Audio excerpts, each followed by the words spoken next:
Hello friends, मी Vishakha global online मराठीमध्ये आपल्या सर्वांचं स्वागत आहे. आजच्या सेशनमध्ये आपल्याला महाराष्ट्र सेट 2023 साठी पेपर 1 चं प्रिपरेशन करायचं आहे. त्याच्यामध्ये सेकंड युनिट रिसर्च ॲप्टिट्यूड संशोधन योग्यता यावरचे एमसीक्यू प्रॅक्टिस करायचे आहे. एमसीक्यू प्रॅक्टिसचा पार्ट 3 आहे आजच्या सेशनमध्ये.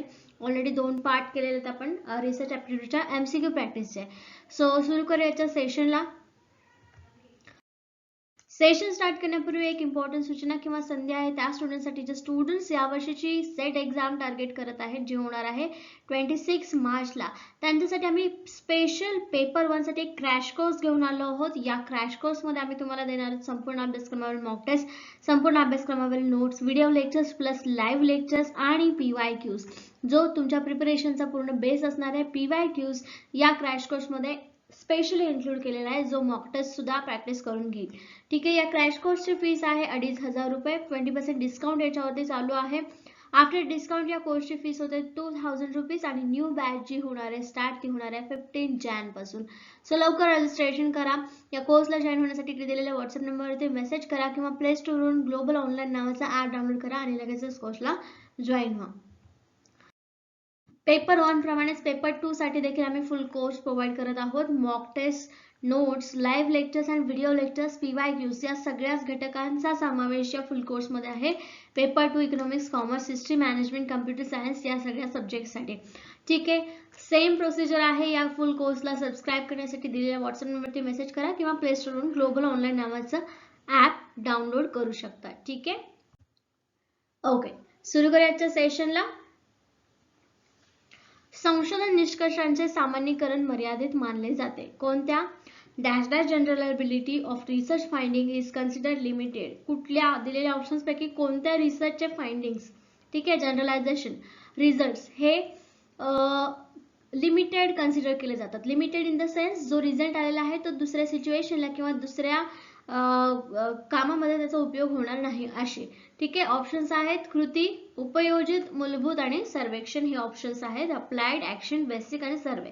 ठीक आहे. याचं करेक्ट आन्सर आहे ऑप्शन ए, कृती संशोधन, ऍक्शन रिसर्च. हे काय आहे? इमिजिएट सोल्युशन साठी आहे किंवा हाऊसहोल्ड कामं असतील किंवा असं आपण इमिजिएट सोल्युशन शोधतो त्या पर्टिक्युलर सिच्युएशन मध्ये. ठीक आहे. एखादी चूक झाली आणि ती चूक सुधारायला आपण पटकन काहीतरी जसं की आर्ट बनवतोय, आर्ट मध्ये तिथे पटकन काहीतरी फाटलं तर त्याला पटकन काहीतरी लावतो, राईट. सो हे काय झाले, पटकन ऍक्शन घेतलेली एक रिसर्च आहे. म्हणजे तिथे तिथल्या तिथे लावलं, भले चांगलं दिसो किंवा वेगळं काही दिसो किंवा त्याला क्रिएटिव्ह करणं, पण हे काय आहे, त्यापुरतं तात्पुरतं एक ऍक्शन असणार आहे, तात्पुरती ऍक्शन रिसर्च असणार आहे, राईट. सो कृती संशोधन हे इमिडिएट सोल्युशन साठी वापरलं जातं. सो याचं जे जनरलायझेशन आहे किंवा याच्यातून जो काही रिझल्ट निघणार आहे त्याचं सामान्यीकरण काय होणार आहे, लिमिटेड, तेवढ्या वेळापुरतं किंवा त्या पर्टिक्युलर सिच्युएशन पुरतंच ठरणार आहे. म्हणून ऑप्शन ए इथे करेक्ट आहे. ठीक आहे. पुढचा प्रश्न आहे, दिनेशला भेडसावणाऱ्या अध्ययन समस्या हा डॅश डॅश संशोधनाचा विषय होऊ शकतो. अ study problem faced by the Dinesh can be subject of the which research. ठीक आहे. ऑप्शन आहे action, applied, experimental and basic, कृती, उपयोजित, प्रायोगिक आणि मूलभूत. काय करेक्ट आन्सर असेल याचा? ठीक आहे. सो याचं करेक्ट आन्सर आहे ऑप्शन ए, ऍक्शन आणि कृती संशोधन. जसं पहिला क्वेश्चन होता ऍक्शन आणि कृती आन्सर होता त्याचा पण प्रश्न वेगळा होता, तर याच्यात पण प्रश्न वेगळा, अशा प्रकारचे पण प्रश्न येऊ शकतात, पण ज्याचा आन्सर ऍक्शन रिसर्च, कृती संशोधन. आता हा काय आहे, तेवढ्या वेळापुरता असणारा प्रॉब्लेम आहे. स्टडीमध्ये म्हणजे अभ्यास करताना आपल्याला जे प्रॉब्लेम्स येतात ते तेवढ्या वेळापुरते असतात आणि दिनेशला स्पेसिफिक बोललेलं आहे, राईट. सो दिनेशला जे अध्ययन करताना समस्या येतात त्या सोडवण्यासाठी तो सकाळी लवकर उठून अभ्यास करू शकतो किंवा अभ्यासाचा पॅटर्न चेंज करू शकतो, राईट. हे त्याच्यावरचा ऍक्शन रिसर्च असणार आहे. त्याला जो व्यवस्थित वाटणारा बदल आहे किंवा जो त्याच्यावरचा सोल्युशन आहे तो करू शकतो, राईट, आणि तो दुसऱ्याला लागू होऊ शकत नाही. ठीक आहे. म्हणजे हे इमिजिएट सोल्युशन साठी केलेलं संशोधन आहे. सो हे कृती संशोधन आहे, ऍक्शन रिसर्च आहे. Okay, clear. Okay, next question, सिद्धांत निर्मिती डॅश डॅश संशोधनाचे ध्येय आहे. Theory generation is the goal of research. Theory generation, सिद्धांत निर्मिती विचारलेला आहे, तर याचं करेक्ट आन्सर विदाउट ऑप्शन्स तुम्हाला यायला पाहिजे. ऑप्शन्स आहेत बेसिक, अप्लाइड, एक्सपेरिमेंटल आणि ऍक्शन्स, मूलभूत, उपयोजित, प्रायोगिक आणि कृती संशोधन. करेक्ट आन्सर असणार आहे ऑप्शन ए, बेसिक रिसर्च, मूलभूत संशोधन. राईट. आपण कालच्या एका MCQ प्रॅक्टिस मध्ये बघितलं होतं की बेसिक रिसर्च किंवा मूलभूत रिसर्च हा प्युअर नॉलेज किंवा न्यू नॉलेज निर्मितीसाठी असतो. राईट. सो सिद्धांत, एखादी थेअरी जेव्हा निर्माण होते तेव्हा ते न्यू नॉलेज असतं. राईट. बेसिक नॉलेज असतं, मूलभूत नॉलेज असतं. म्हणून इथे करेक्ट आन्सर काय असणार आहे आपलं? ऑप्शन फर्स्ट, बेसिक रिसर्च और मूलभूत संशोधन. ठीक आहे, क्लिअर आहे. सिद्धांत निर्मिती कशातून होते? मूलभूत संशोधन. ओके, मूलभूत संशोधनाचं ध्येय आहे ते. ओके, पुढचा प्रश्न आहे डॅश डॅश संशोधन व्यापक स्वरूपाचे असते. Dash dash research is the broad in nature. Which research? Basic, applied, action, historical. मूलभूत, उपयोजित, कृती आणि ऐतिहासिक संशोधन. सो याच्यातला करेक्ट आन्सर काय असणार आहे? कुठलं संशोधन याच्यातलं व्यापक असतं?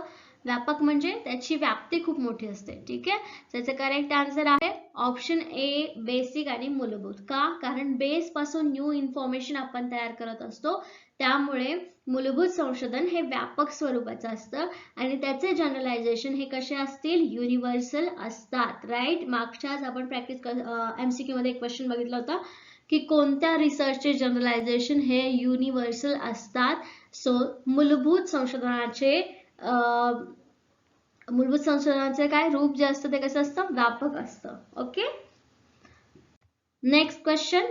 कृती संशोधनाचे प्रवर्तक डॅश डॅश हे आहे. The pioneer of research are Stephen Corey, John Mill, Kurt Lewin, Goddard, psychologist. ठीक आहे, Stephen Corey, John Mill, Kurt Lewin आणि गॉडर्ड या मानसशास्त्रज्ञ. ठीक आहे, सो याचं करेक्ट आन्सर काय असेल?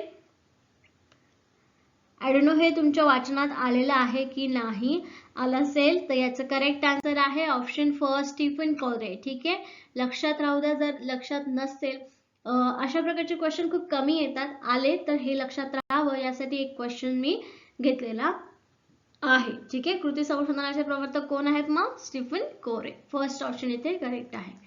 Okay, next question. कृती संशोधनाची कल्पना विचारात अंतर्भूत होती. कोणाच्या? The idea of research was embedded in the thinking. म्हणजे कृती संशोधन हे एक कल्पना होती आणि ती विचारात आणणं किंवा ती वापरात आणणं ह्याचं काम कोणी केलेलं आहे? Option first, Kurt Lewin, Guilford, BF Skinner and John Dewey. काय करेक्ट आन्सर असेल याचं? कोणी कृती संशोधनाची कल्पना विचारात आणली होती? त्याचे करेक्ट आन्सर आहे फर्स्ट, कर्ट लेविन. ठीक आहे, करेक्ट आन्सर आहे ऑप्शन फर्स्ट. असे क्वेश्चन जे आहेत ते एकदा डोळ्याखालून गेले म्हणजे लक्षात राहतं त्याचे करेक्ट आन्सर काय असणार आहे. ठीक आहे, सो प्रॅक्टिस क्वेश्चन मध्ये तुमचे याची प्रॅक्टिस होऊन जाते. स्पेशली तुम्हाला लक्षात ठेवून पाठांतर करून घोकून असे प्रश्न करायची गरज नाही. ठीक आहे, नेक्स्ट क्वेश्चन आहे संशोधन समस्येची निवड करताना खालीलपैकी कोणती बाब विचारात घ्यावी? Which of the following should be considered while choosing a research problem? Interest of the guide, estimate of cost and duration, new subject, interest of the researcher. यापैकी कोणतं असेल? मार्गदर्शकाची आवड, खर्चाचा कालावधीचा अंदाज, नवीन विषय की संशोधकाची अभिरुची. सगळ्यात योग्य पर्याय काय? संशोधन समस्या म्हणजे संशोधनाचा विषय, तुम्हाला कशावर संशोधन करायचं आहे हे जर तुम्हाला निवडायचं असेल तर करेक्ट आन्सर काय असणार आहे याचा? ऑप्शन 4, संशोधकाची अभिरुची. ज्या गोष्टीमध्ये, ज्या विषयामध्ये तुम्हाला रस आहे, इंटरेस्ट आहे, त्या विषयाचीच तुम्ही समस्या निवडाल आणि त्याच्यावरतीच तुम्ही काय कराल? रिसर्च कराल, संशोधन कराल. राईट, म्हणून इथे करेक्ट आन्सर आहे option 4. Right, interest of the researcher, संशोधकाची अभिरुची. ठीक आहे, क्लिअर? Okay, next question. खालीलपैकी कोणत्या बाबीचा संशोधनाचा दर्जा वाढवण्यास उपयोग होईल? ठीक आहे, which of the following will be useful in improving the quality of research? PhD pre entrance examination, recognition of expert research mentor, necessary and innovative research, all of the above. म्हणजे संशोधन जास्तीत जास्त चांगलं आहे किंवा त्याचा दर्जा जास्त आहे हे कुठल्या गोष्टीवरून दिसून येईल? PhD प्रवेशपूर्व परीक्षा, तज्ञ संशोधक मार्गदर्शकांना मान्यता, गरजाधिष्ठित व नवीन संशोधन आणि ऑप्शन 4 वरील सर्व. याचा करेक्ट आन्सर काय यायला पाहिजे? ऑप्शन 4 वरील सर्व, all of the above. Right, PhD ची पूर्व परीक्षा घेतली म्हणजे जे लोक PhD करण्यासाठी क्वालिफाय आहेत किंवा योग्य आहेत त्यांना ते सिलेक्शन होईल. ठीक आहे. त्याच्यानंतर मार्गदर्शक तज्ञ असतील, एक्सपर्ट असतील तर तुमचा जो विषय असणार आहे त्याच्यामध्ये ते चांगले हेल्प करू शकतात किंवा त्याच्यामध्ये एक चांगला रिसर्च होऊ शकतो. आणि नवीन संशोधन असेल तर ऑफकोर्स त्याचा इफेक्ट चांगलाच पडणार आहे. या तिन्ही गोष्टींमुळे संशोधनाचा दर्जा वाढण्यास उपयोग होईल किंवा वाढला जाईल. राईट. म्हणून इथं करेक्ट आन्सर आहे ऑप्शन 4. ठीक आहे. Next question. भारतातील राजकीय व्यवस्थेचा विकास हा संशोधन पद्धतीचा विषय आहे. The development of political system in India is dash research methodology is the subject. Journalism, historical, survey and experimental. वृत्ताभ्यास, ऐतिहासिक, सर्वेक्षण आणि प्रायोगिक. So the correct answer आहे ऑप्शन 2 हिस्टॉरिकल, ऐतिहासिक. ऐतिहासिक रिसर्च जे आहे ते राजकीय व्यवस्थेचा विकास करण्यासाठी उपयोग येतो. म्हणजे मागे काय झालं त्याच्यावरून लेसन घ्यायचं आणि मग ते पुढे भविष्यात होणार नाही यासाठी उपाययोजना करायच्या. ठीक आहे. याच्यासाठी हा ऐतिहासिक रिसर्च उपयोगी येतो. पुढचा प्रश्न आहे प्रसंगात्मक अर्थबोध चाचणीची टॅट मांडणी 1935 मध्ये डॅश डॅश यांनी केली. The contextual appreciation test was formulated by 1935 by कोणाकडून झाली? Rorschach, Likert, Thurstone, Bogardus and Murray and Morgan. So the correct answer आहे ऑप्शन 4 मटे अँड मॉर्गन. ठीक आहे. यांच्याकडून या चाचणीची मांडणी झाली. कधी? 1935 मध्ये. ठीक आहे. पुढचा प्रश्न आहे संशोधनात्मक पदवी मिळवण्यामध्ये खालीलपैकी कोणता दृष्टिकोन प्रमुख असावा?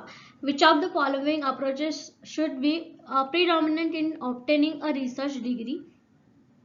पदप्रतिष्ठा, मान सन्मान, पैसा आणि संशोधन दृष्टी. तर याच्यापैकी कोणता दृष्टिकोन तुम्हाला संशोधन पदवी मिळवण्यासाठी हेल्प करेल?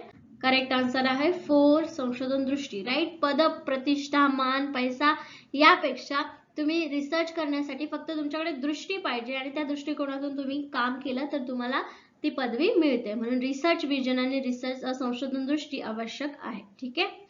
पुढचा प्रश्न आहे भारतातील पंचवार्षिक योजनांचे कृषी क्षेत्रातील योगदान हा डॅश डॅश संशोधन पद्धतीचा विषय आहे.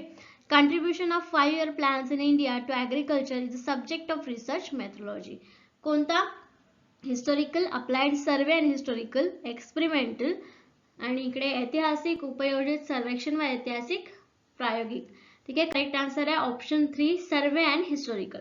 ऐतिहासिक तर आवश्यक आहेच पण सर्वेक्षण पण करावे लागेल की मागच्या पंचवार्षिक योजनेमध्ये किती आपण अचीव केलं होतं आणि आता पुढच्या पंचवार्षिक मध्ये किती अचीव करायचं याच्यासाठी सर्वे करावा लागेल.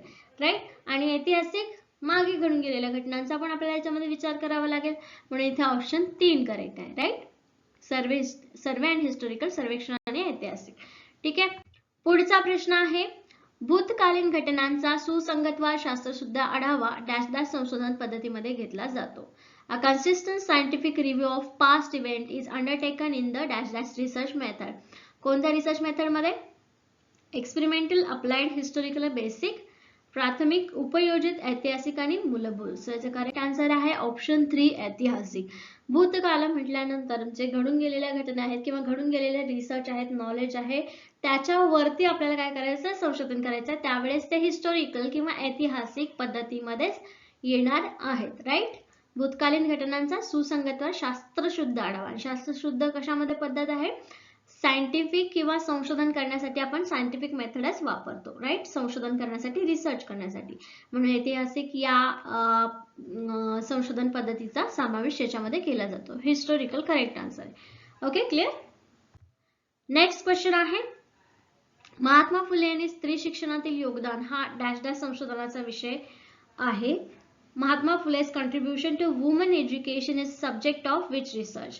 Applied, survey, historical, experimental, उपयोजित, सर्वेक्षण, ऐतिहासिक आणि प्रायोगिक. सो याचं करेक्ट आन्सर आहे ऑप्शन 3 ऐतिहासिक, हिस्टॉरिकल. राईट.